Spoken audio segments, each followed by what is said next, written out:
Hello everyone, आज के इस वीडियो में हम साड़ी रीयूज़ करने वाले हैं। तो ये सिल्क की साड़ी है और इसकी लेंथ है 5.25 मीटर। तो ये इसका पल्लू वाला पार्ट है। तो यहाँ से हम इसको इस तरीके से डबल फोल्ड करेंगे, फिर एक और बार फोल्ड करेंगे, इस तरीके से 4 लेयर में फोल्ड करेंगे और हम इसकी स्लीव्स की कटिंग करेंगे। तो यहाँ पर स्लीव्स की लेंथ मुझे 20 इंच रखना है। तो यहाँ पर स्टिचिंग मार्जिन के साथ मैं 22 इंच पर मार्क कर लूँगी और यहाँ से हम इसका आर्म होल लेंगे। तो आर्म होल हमारा जितना भी है उसे 2 इंच बढ़ा करके हम मार्क करेंगे। तो यहाँ पर मैं 9 इंच पर मार्क कर रही हूँ और अंदर की तरफ हम 3 इंच पर मार्क करेंगे और इस तरीके से आर्म होल का शेप दे देंगे कर्व में। फिर इस तरफ से मैंने 5.5 इंच पर मार्क किया है। उसके बाद इन दोनों को हम आपस में जॉइंट कर लेंगे इस तरीके से, फिर यहाँ से भी जॉइंट कर लेंगे। तो यहाँ हमारी स्लीव्स की मार्किंग हो गई है। अब हम इसकी कटिंग कर लेते हैं। स्लीव्स की कटिंग करने के बाद हम फैब्रिक को सीधा कर लेंगे। इसके बाद हम साड़ी का बॉर्डर जो है उसको कट कर लेंगे। तो यहाँ पर मैंने 1/2 इंच का मार्जिन छोड़ा है कि ताकि हम इसके बॉर्डर को बाद में यूज़ कर सकें। तो बॉर्डर को कट करने के बाद मैंने ट्राउज़र की कटिंग कर ली थी। उसका वीडियो मैं अलग से अपलोड करूँगी क्योंकि वीडियो बहुत ही लंबा हो जाएगा। आज के इस वीडियो में हम आलिया कट अनारकली की कटिंग करेंगे। अब हमारे पास जितना भी साड़ी का फैब्रिक बचा है उसको मैंने इस तरीके से 4 फोल्ड में करके रख लिया है। अब हमारे वेस्ट का जो भी साइज़ है, तो जितनी कलियां हमें बनानी है उसके अकॉर्डिंग हम उसी से डिवाइड कर लेंगे। तो यहाँ पर 34 इंच वेस्ट का मुझे बनाना है, तो 8 कलियां रखनी है, तो मैं 8 से डिवाइड कर लूँगी। तो यहाँ पे 4 लेयर्स में मैंने कपड़ा रखा है, तो ये 8 कलियां टोटल बनेंगी। 34 से 8 डिवाइड करने पर आता है 4.25।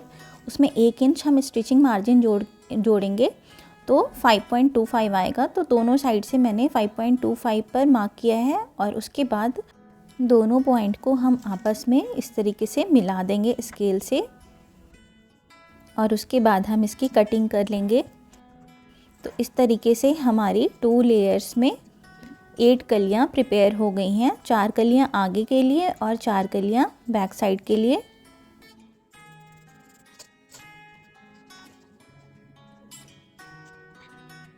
अब हम अपनी 4 कलियों को आपस में स्टिच कर लेंगे। तो कलियों को हमें ऊपर के साइड से नीचे तक स्टिच करना है।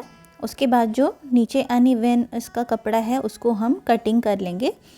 तो चलिए पहले 4 कलियों को हम आपस में स्टिच कर लेते हैं। उसके बाद हम अपनी कुर्ती का योक पार्ट को कटिंग करेंगे। तो योक पार्ट के लिए मैं यहाँ पर लेस का यूज़ करूँगी।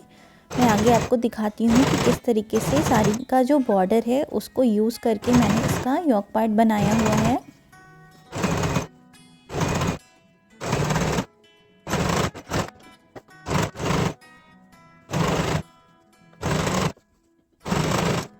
तो हमारी कलियाँ इस तरीके से स्टिच हो गई हैं। कुर्ती का योक पार्ट स्टिच करने के लिए मैंने यहाँ पर 1 मीटर फैब्रिक लिया है और साड़ी का बॉर्डर लिया है। अब इन सारे बॉर्डर्स को हम इस फैब्रिक के इक्वल में कट कर लेंगे। तो जितनी हमें योक पार्ट के लिए रिक्वायरमेंट है उतना ही फैब्रिक हमने लिया है ताकि हमारा बॉर्डर ज़्यादा वेस्ट ना हो। तो उसी के अकॉर्डिंग मैं यहाँ पर बराबर बराबर में लेस को कट कर लेती हूँ और अब इन सारे बॉर्डर को हमें इस फैब्रिक के ऊपर स्टिच करते जाना है। बिल्कुल बराबर करके हम स्टिच करेंगे।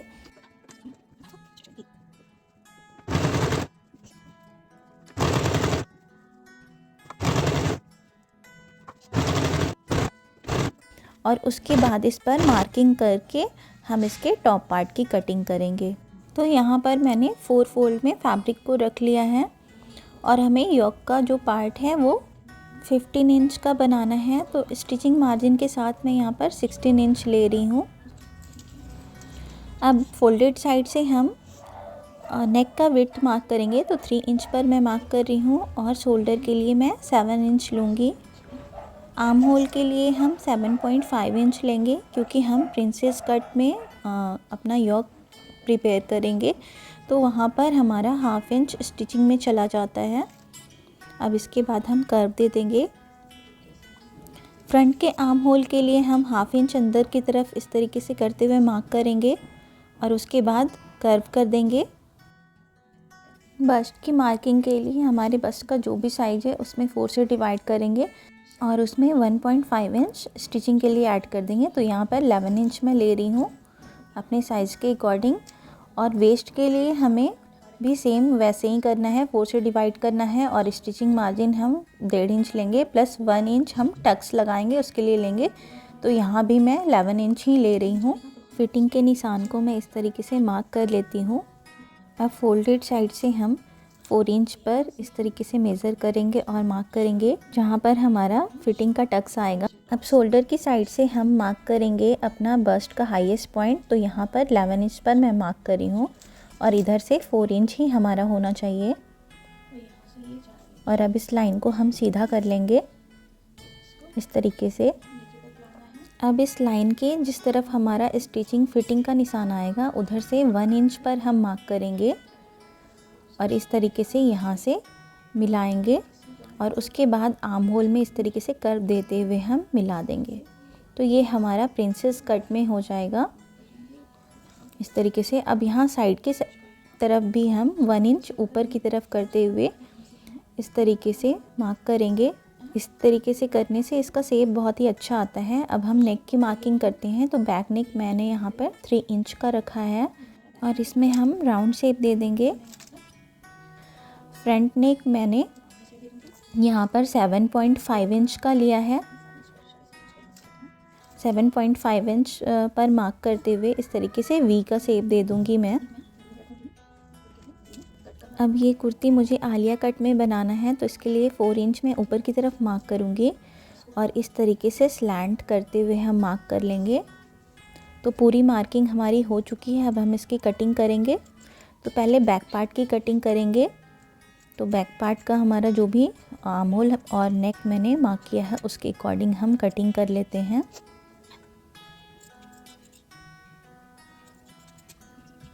शोल्डर भी 1/2 इंच डाउन की तरफ हम कट कर लेंगे।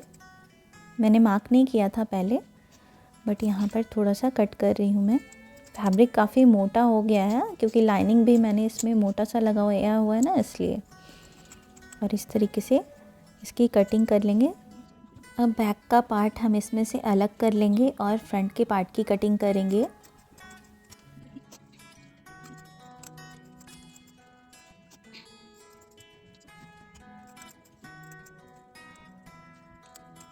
अब ये वाली जो मार्किंग है इसको हम दूसरे साइड में भी इस तरीके से मार्क कर लेंगे और पीछे शेप बना लेंगे ताकि स्टिचिंग के टाइम पे हमें इजी रहे। अब हम इसके नेक को फिनिश करेंगे पहले। तो यहाँ पर नेक में मैंने पीछे कोई भी फैब्रिक रख लिया है जो भी हमारे पास बचा हुआ था और इस तरीके से दोनों सीधे साइड को अंदर रखते हुए मैं मशीन से स्टिच कर रही हूँ। वीडियो काफ़ी लंबा हो जाएगा इसलिए मैं ज़्यादा डिटेल में नहीं दिखा रही हूँ। आई होप आपको इतने में ही बहुत अच्छे से समझ आ जाएगा। अगर फिर भी आपको कोई भी डाउट हो तो आप मुझे कमेंट करके पूछ सकते हैं। तो यहाँ पर मैंने स्टिच कर लिया और इस तरीके से कटिंग कर लेंगे। अब इसमें हम छोटे छोटे कट्स लगा लेंगे। के बाद हम इसे टर्न करेंगे और एक्स्ट्रा फैब्रिक को कट कर लेंगे।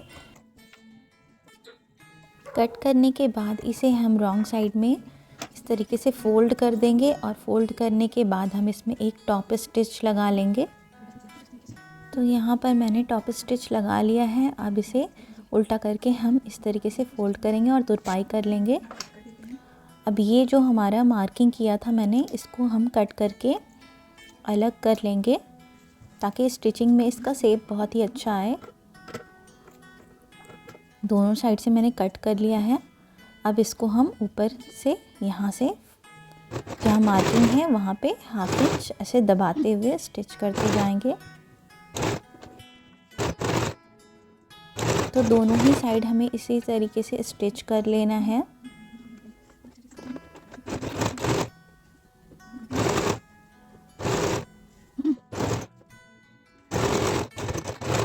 तो इस तरीके से फ्रंट हमारा स्टिच हो गया है। अब हम बैक पार्ट को भी सेम इसी तरीके से कंप्लीट कर लेंगे नेक बना करके।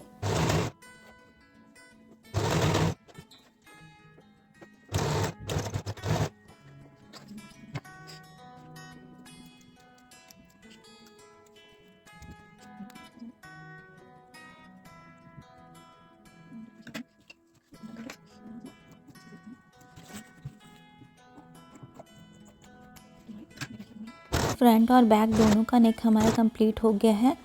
अब हम अपनी कलियों को उससे जॉइंट करेंगे। तो पहले जो कलियां हमारी अनइवन है उसको हम ट्रिम कर लेंगे। तो सबसे पहले हम ऊपर के साइड से इसके वेस्ट के साइड से मेज़र करेंगे और जितना हमारा लेंथ आएगा छोटे वाले साइड पे जहाँ पे स्टिचिंग है तो उतना ही हम इधर से भी मार्क करेंगे और पूरे में राउंड का शेप देते जाएंगे। तो इस तरीके से हम पूरे को मार्क कर लेंगे मेज़र करते हुए, उसके बाद इसकी कटिंग कर लेंगे। इसी तरीके से हमें फ्रंट और बैक दोनों का कली जो हमने स्टिच किया है उसको कटिंग करके इवन कर लेना है। अब हमें इस कलियों को ऊपर के पार्ट से अटैच करना है। तो यहाँ पर मैंने आलिया कट में कटिंग की हुई है इसको। तो ये 4 इंच का डीप मैंने बीच से रखा था। तो इसके दोनों साइड पे मैंने 4 इंच का मार्क किया है बीच से और इस तरीके से लाइन ड्रॉ कर लिए हैं और इसको हम कटिंग कर लेंगे। उसके बाद इसको बीच में सेट करते हुए हम स्टिच करेंगे। तो इस तरीके से हमारा फ्रंट का पार्ट कंप्लीट होगा। तो ये मैंने स्टिच कर लिया है।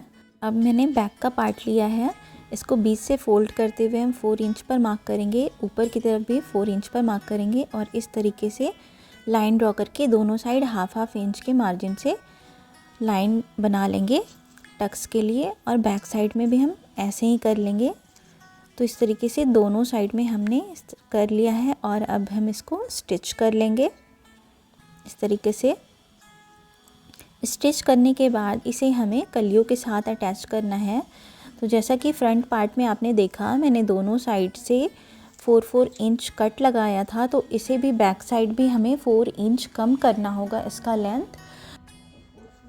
तो इसके लिए मैं ऊपर के साइड से 4 इंच पर पूरे में मार्क कर लूँगी और उसके बाद हम इसकी कटिंग कर लेंगे।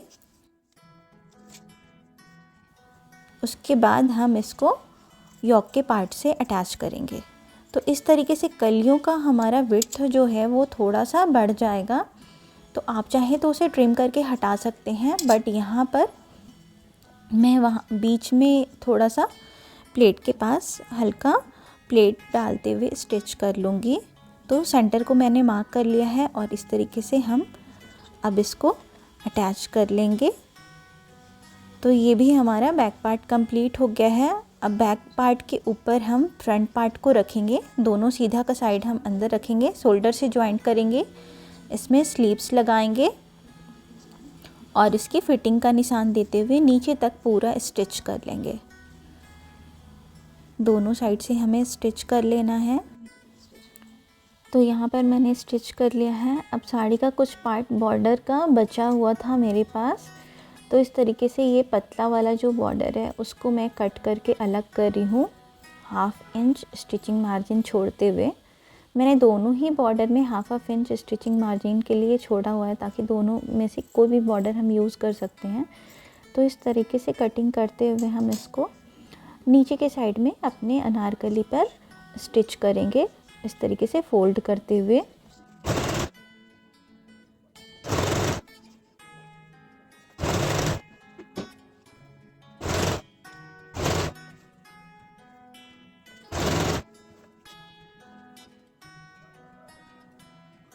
तो इस तरीके से हमारी आलिया कट अनारकली की स्टिचिंग हो गई है। इसके ट्राउज़र की स्टिचिंग मैं अलग वीडियो में अपलोड करूँगी क्योंकि वीडियो काफ़ी लंबा हो जाएगा। वीडियो पसंद आया तो वीडियो को लाइक कर दीजिए और इस टाइप के और कंटेंट देखने के लिए मेरे चैनल को सब्सक्राइब कर लीजिए। Thank you for watching. See you soon in my next one.